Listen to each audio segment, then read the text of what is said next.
Então aqui, olha gente, eu que estou mostrando a isomeria. Então a molécula referência da isomeria tem sido o gliceraldeído. Então nós estamos mostrando o D-gliceraldeído e o L-gliceraldeído. Um sendo imagem especular do outro, né? Então eles são enantiômeros. Isômeros entre si, no caso como a diferença ao redor de um único carbono assimétrico, eles são chamados de enantiômeros, né? Então, só para lembrá-los que quando a gente denomina os aminoácidos L e D, a gente geralmente compara com essa molécula referência. No caso, os aminoácidos têm uma isomeria, né? Ou seja, um carbono assimétrico, e a distribuição e a localização desses grupos ao redor desse carbono assimétrico, se for similar ao L-gliceraldeído, é um L-aminoácido. Se for relacionado com o D-gliceraldeído, similar a ele, vai ser um D-aminoácido, né? Todos os aminoácidos usuais que formam nossas proteínas são L-aminoácidos, né? Acontece que, hoje em dia, se sabe que essas aldoses e cetoses, e principalmente essas contendo 6 carbonos, aldohexoses, elas, na verdade, aqui a gente está mostrando o exemplo da glicose, ela não existe na forma aberta, como a gente mostra aqui quando está em solução aquosa. O que acontece é que a gente está tendo aqui o quê? Um grupo que está sendo representado claramente aqui em azul, ó, nós temos essa carbonila, isso daqui é um aldeído, portanto, esse carbono aqui, ele tem uma baixa densidade eletrônica, uma deficiência eletrônica, em função dessa dupla ligação e da presença desse oxigênio. Enquanto isso, nós temos aqui na molécula uma hidroxila que tem, geralmente, é um bom nucleófilo.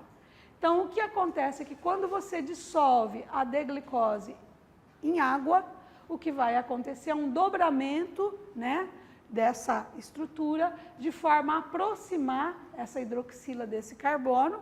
Existe, então, aqui digamos assim, um tamanho adequado para essa aproximação, de forma que ocorre um ataque nucleofílico e se forma, então, esse anel, e isso é chamado de alfa-D-glucopiranose. Por que piranose? Porque esse é um anel muito parecido com o pirano, né? É de conformação similar ao pirano, né? Então, aqui a gente está representando a estrutura, como a gente normalmente escreve, a projeção de Hathor, e aqui o modelo cheio, né?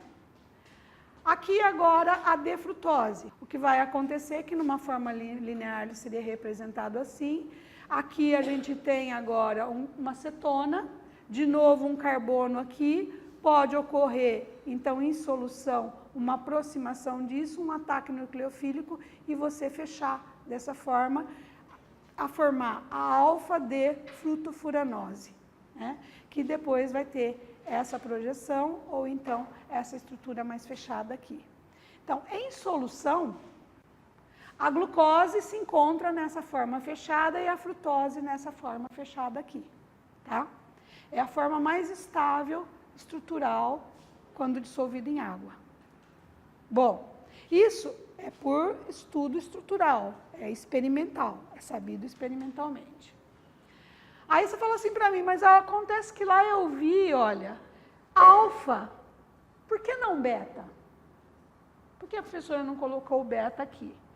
Também se sabe, por medidas, né, isso daqui é dado experimental, que ao se fechar dessa forma, eu poderia ter duas possibilidades. Eu poderia fazer isso que eu já mostrei lá, que seria a forma alfa, ou eu poderia fazer numa forma beta. Então, qual a diferença entre elas? Aqui a hidroxila está apontando aqui para baixo e lá a hidroxila está apontando para uma outra coisa. Bom, nós estamos mostrando aqui no quadro, mas na verdade a gente sabe que essas estruturas elas têm uma conformação em cadeia, esses anéis aqui, né? No caso, parecido com o pirano. O que vai acontecer é que a gente tem duas estruturas, aqui essa hidroxila está para baixo, então vocês estão vendo aqui uma situação para essa forma alfa, e aqui ela está para cima, que se a gente for analisar mesmo, ela vai aparecer dessa forma aqui.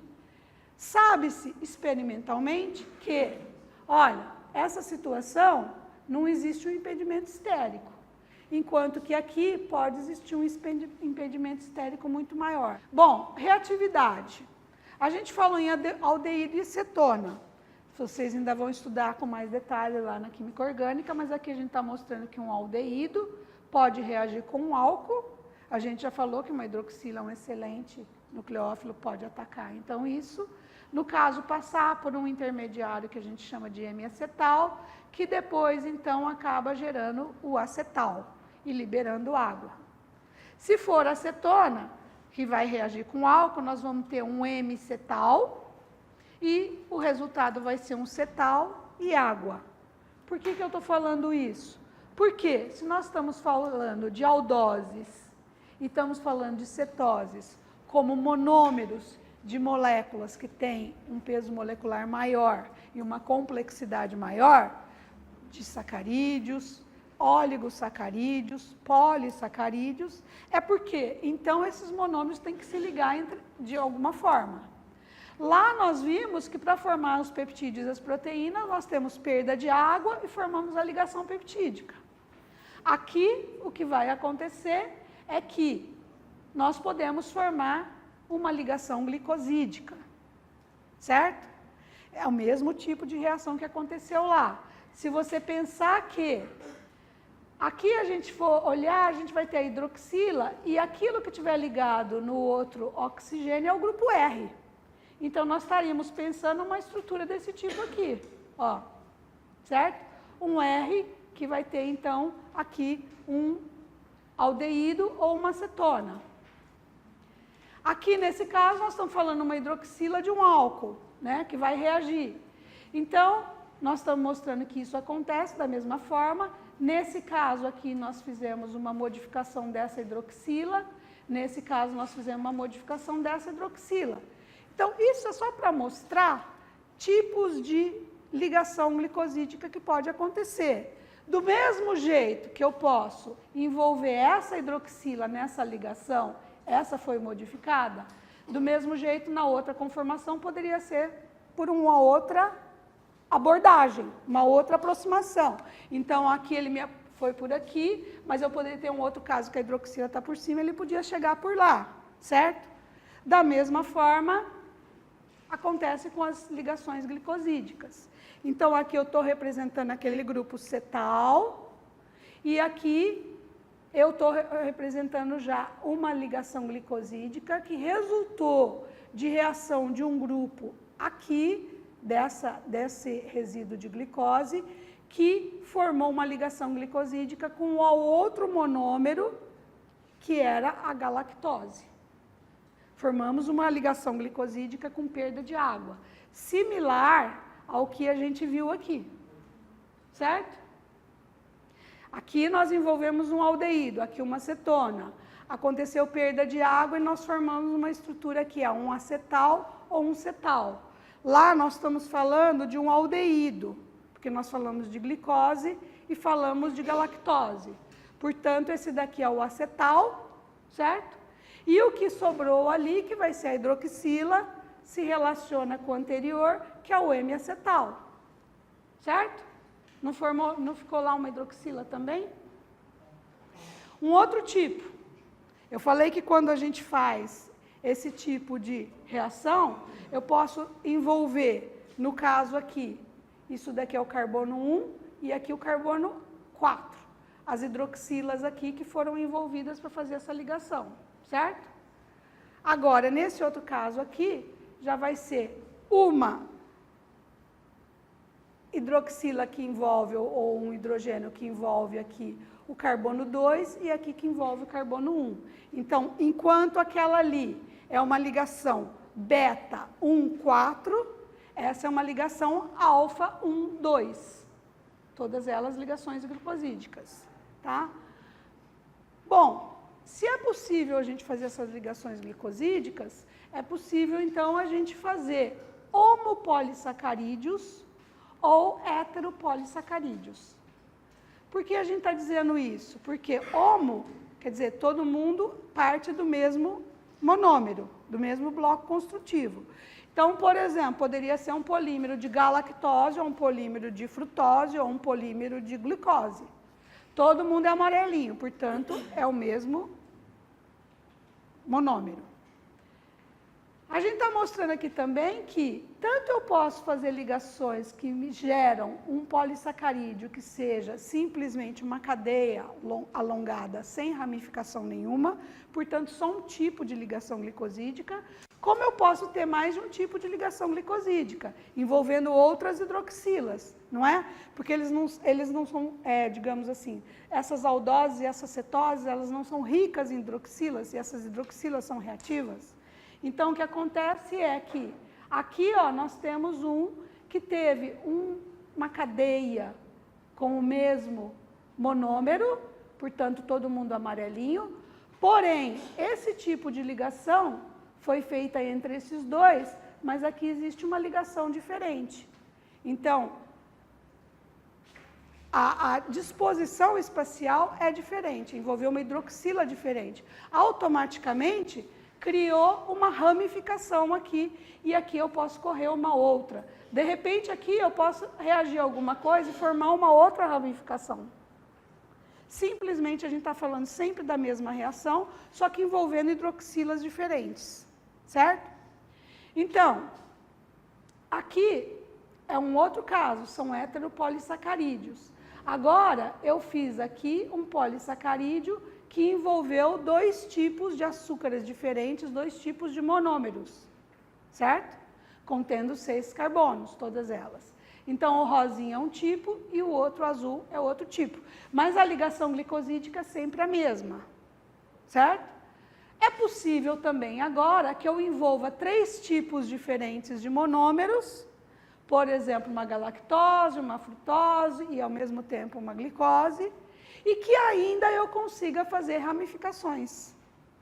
Então, vocês veem a riqueza, da mesma forma que vocês, a partir de 20 aminoácidos, fazem proteínas completamente diferentes, a partir dessas hexoses e essas cetoses que nós mostramos, é possível você construir homopolissacarídeos que sejam lineares ou ramificados, ou ainda heteropolissacarídeos que sejam de tipos variados, também lineares ou ramificados, certo?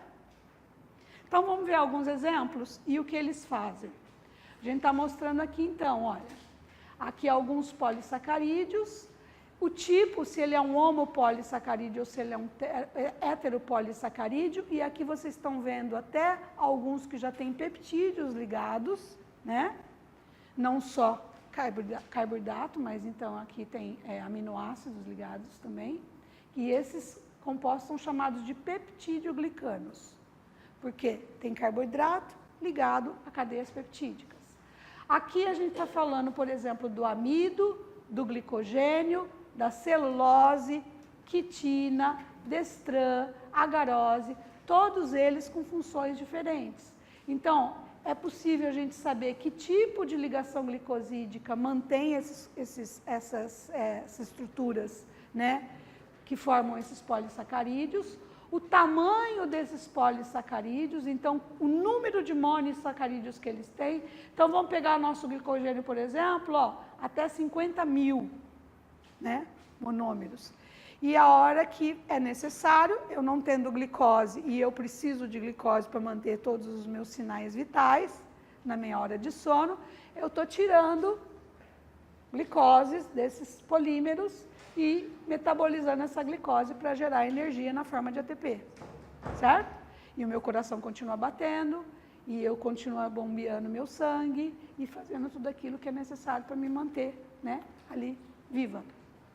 Então, aqui é só para mostrar para vocês, por exemplo, né, a celulose, eu já falei, tem papel estrutural em plantas, dá rigidez e força às paredes celulares, que precisam ser rígidas para que nada seja comprometido em termos da integridade celular. Aqui a gente está falando, por exemplo, da agarose. A agarose tem um papel estrutural nas algas, né? Mas ela também serve de material de parede celular. Por exemplo, a quitina, ela é, digamos assim, um elemento de formação daquela carapaça dos insetos, dos crustáceos, das aranhas, etc. Vamos dar uma olhadinha neles. Olha, a celulose, olha o tipo de ligação glicosídica, a gente pode identificar depois. Se ela pode, então, fazer estruturas desse tipo, o que já se sabe hoje em dia é que essas fibras são formadas porque aqui a gente está vendo as cadeiras de todos os monômeros ligados entre si e, obviamente, todos esses monômeros fazem também ligações de hidrogênio. Uma interage com a outra, da mesma forma que acontece na proteína, que também a gente tem ligações de hidrogênio. De forma que eu acabo fazendo feixes de celulose. E isso, então, mantido por essas interações. Que é isso daqui que a gente está mostrando. A gente falou do amido, né? Todo mundo adora batata. Então, por exemplo, lá no amido, a gente lá nas células, a gente sabe que tem, então, deposição. Do mesmo jeito que nós temos deposição do glicogênio em grânulos, o amido também fica depositado. O que acontece é que se você for dar uma olhada, estruturalmente, o que acontece é que o amido é formado de dois tipos de polímeros diferentes. A amilose, que é um polímero que aqui está representado em azul, linear, e a amilopectina, que é uma estrutura muito mais complexa e ramificada. Por que a gente fala de finais redutores aqui? Vamos voltar lá, ó. Se a gente vai fazendo ligações glicosídicas, a gente vai ter que ter um fim nessas ligações. Do mesmo jeito que na proteína você tem o N, o aminoácido N-terminal e o aminoácido C-terminal, aqui também a gente tem um começo, a gente tem um fim dessas cadeias, né? E esse carbono que fica aqui na forma de um M-acetal é o que a gente chama de terminal redutor, porque ele pode estar envolvido em reações de oxirredução, ele pode se oxidar, tá? Dependendo da condição a qual ele está exposto. Aqui é só para mostrar para vocês, então, a alfa-amilose que eu acabei de mostrar ali, ela é linear, então ela forma esse tipo de disacarídeo N vezes. Se a gente for ver estruturalmente, o que acontece é que esse polímero linear, ele na verdade, em função de interações agora, ao invés de formar fibras, ele forma hélices, né? Ele forma hélices e essas hélices, então, vão ajudar na formação da estrutura do amido. Aqui a gente está vendo a amilopectina e eu falei que a amilopectina, ela não é linear, ela é ramificada. Essa é, por exemplo, a ligação 1,6 de um dos pontos de ramificação daquela amilopectina. Então, tudo isso construído com monômeros de glicose. São homopolímeros, esses que eu mostrei. Tanto a celulose, quanto o glicogênio, quanto o amido, né? Mas eu falei que a gente tem uma variedade de ligações glicosídicas envolvendo também monômeros diferentes. Então, aqui a gente está vendo, por exemplo, já inclusive monômeros modificados. Olha a N-acetilglicosamina que eu mostrei, que ela aparece em estruturas lá no início da aula, né? Olha aqui esse glucoronato, né? Também, olha aqui, vai ter uma carboxila que modifica. Aqui, olha, sulfonado. Aqui, olha, nesse caso aqui, é uma amida, né? Uma mina. Aqui a gente vai ter também modificações diferentes. Aqui outras modificações. Mas, enfim, aqui eu estou formando o hialuranato, um tipo de ligação beta, né, glicosídica. Aqui também com beta. Aqui também com beta, aqui são ligações, essa no caso é alfa, vai formar heparina. Heparina é importantíssima, ela tem ação anticoagulante, né? Então também é um polímero. Aqui o queratansulfato e aqui o dermatansulfato, todos eles formados a partir de monômeros, no caso aqui também em ligação alfa e aqui no ligação beta, tá? Isso também tirado desses mesmos